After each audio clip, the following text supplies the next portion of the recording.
Si miskin menjadi cerita pendek. Pada zaman dahulu ada seorang laki-laki miskin yang berjalan mencari rezekinya dengan berkeliling negara antah berantah bernama si miskin. Adapun nama raja di negara itu adalah Maharaja Indradewa. Beberapa raja-raja di tanah Maharaja Dewa itu takluk kepada Baginda dan mengantar upeti kepada Baginda setiap tahunnya. Pada suatu hari, Baginda sedang dikunjungi oleh raja, menteri, dan rakyatnya di hadapannya. Si miskin pun sampailah ke kunjungan tersebut. Lalu dilihatlah oleh orang banyak. Si miskin, laki-laki dengan baju sobek dan kusut. Orang-orang pun menertawainya, lalu mengambil kayu dan batu dilemparilah si miskin itu sampai tubuhnya bengkak dan berdarah. Sehingga orang-orang pun menjadi heboh. Baginda Raja berkata, "Apakah yang heboh di luar itu?" Raja-raja, "Ya tuanku, orang-orang melemparinya si miskin tuanku." Kata Baginda, "Usir dia jauh-jauh." Diusirlah si miskin hingga ke dalam hutan. Si miskin pun tidur di hutan pada hari-hari malamnya. Setelah siang hari, ia pergi berjalan masuk ke dalam negeri mencari rezekinya. Si miskin pun mendekati orang-orang kampung dan diusirlah ia dengan kayu. Si miskin lalu ke pasar, dilihatlah oleh orang-orang yang ada di pasar. Si miskin datang, masing-masing orang pun datang dan melontari dengan batu. Si miskin pun lari terbirit-birit, tubuhnya habis berlumuran darah. Pada petang hari, si miskin pun berjalan masuk ke dalam hutan untuk beristirahat. Di sanalah ia tidur, lalu dibersihkannya darah-darah yang ada di tubuhnya hingga kering. Ia pun tertidur di dalam hutan. Paginya berkatalah si miskin kepada istrinya, "Istriku, rasanya sakit yang saya rasa ini." Istrinya pun menangis terseduh-seduh. Lalu dengan rasa cinta istrinya pun mengambil daun kayu dan mengobati tubuh suaminya yang luka.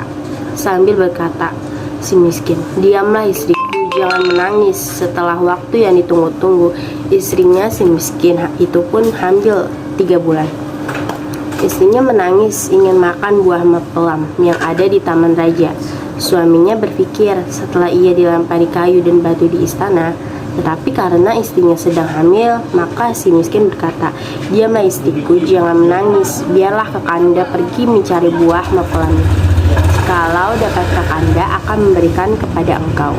Maka istrinya itu pun terdiam. Lalu si miskin pun pergi menghadap Maharaja Indradewa itu.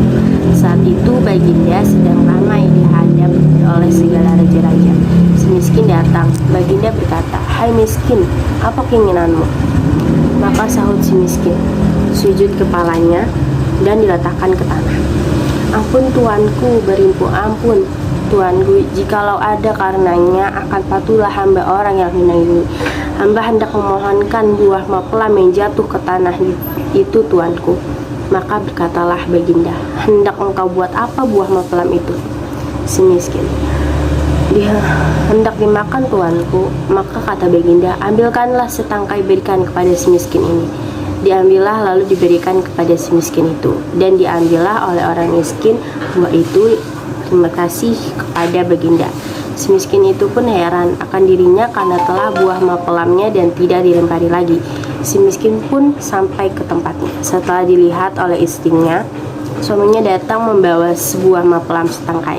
Ia pun tertawa bahagia dan memakannya. Adapun setelah kejadian itu, si miskin justru mendapat banyak makanan, kain, baju, dan beras yang diberi oleh orang-orang kepadanya. Hari kelahiran pun tiba. Ketika hari yang baik dan sempurna, yaitu pada malam 14 bulan. Pada saat itu istri si miskin melahirkan anak laki-laki yang terlalu baik parasnya dan elok rupanya. Anak tersebut diberi nama Markoromah, yang artinya anak di dalam kesukaran. Dibesarkan dengan penuh kasih sayang Markoromah oleh kedua orang tuanya itu. Dengan takdir Allah Subhanahu wa Ta'ala menganugerahi hambanya, si miskin kepada tanah ini ingin membuat tempat tinggal untuk keluarganya. Maka digalinya tanah itu untuk mendirikan rumah. Pada saat menggali, si miskin menemukan sebuah teluju yang besar berisi emas yang banyak. Istri datang untuk melihat emas itu.